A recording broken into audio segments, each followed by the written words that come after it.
आमे मो हस्बैंड कर भी बहुत कम रोजगार आमे चाहूँ जे पिलाटी केमती भल पाठ पढ़ू बापा भी माने कह गले रोजगार बापा सक्षम नुहति कारण से शारीरिक स्तर में सरकार शुणिले मो दुख कथा किंतु 4.5 कोटी ओडिशावासी साहाय्य मोर ऑपरेशन हो गला आ एथर धर्म युद्ध मु आ मो परिवार आमना सामना होइकी लड़बू न्याय न पाइला पर्यंत। नमस्कार मु आपण मानकर झिया निश्चिता। आज मो भौणी भिणई ओडिशार नुआ सीएम श्रीजुक्त मोहन चरण माझी सर एवं 4.5 कोटी ओडिशावासी को किसी अनुरोध करने चाहिए। नमस्कार मु निश्चितार बड़ भौणी अंकिता नंद। आज्ञा आज की 3 वर्ष है मो बापा माँ को आनिक मो पाखे रखी जेहेतु बापा जड़े हार्ट पेसेंट माँ पैरालिसिस पेसेंट मो भौणीर भी रोग होता गल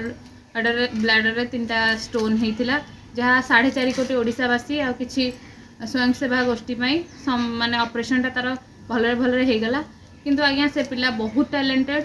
से पाठ पढ़ा संगे संगे तार एक्टिविटी माने अलगा भी अच्छी डांस भी से भल करें एक्टिंग भी भल करें मु मोहन माझी सर को 4.5 कोटी ओडिशावासी को एतिक अनुरोध करी पिलाटार पाठ पढ़ा कथा आज्ञा टे बुझंतु पिलाटार जो जबरदखल कली माने ता घर बाड़ी जमी बाड़ी सब छड़े नहीं मो बापा माँ कह गले आज्ञा पूरा निस्व हो जाती पिला टी पाठ पढ़ा भी ठीक से पाठ भी भल पाठ पढ़े आपण मान साहाय्य सहयोग तार नित्यांत आवश्यक आ 4.5 कोटी ओडिशावासी को अनुरोध करची पिलाटर आज्ञा पाठ पढ़ा कथा टे सहायता करूँ आ जमी बाड़ी घर टे मोहन माझी सार एति कृपा दृष्टि करूँ से जमी बाड़ी आ घर बाड़ी टे पाईगले से घर को फेरी जाऊ ता घरे रहू आमर द्वारा आज्ञा आम जी मो स्वामी एत भी रोजगार ना स्वल्प रोजगार आम द्वारा जी आम बड़ भौणी भिणी हिसाब से आम कर्तव्य आम करुचु 4.5 कोटी ओडिशावासी चाहिए आज्ञा ये पिलाटी केमती मनीष हो जाओ एतिक आमर आम भौणी भिणा हिसाब से आम कर्तव्य आम भी आर्थिक सहायता आज्ञा किसी करूँ आमर रोजगार भी एत ना मुझे चाहूँगी पिलाटी केमती पाठ पढ़ी भल मनीष हो मो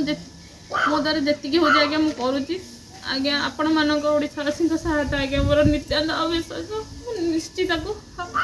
आपण मानक आपण मैंने निश्चिता को साहा हूँ मो भौणी के एतिक दया करूँ से पिलाटी केमती पाठ पढ़ी मनीष हो जाऊ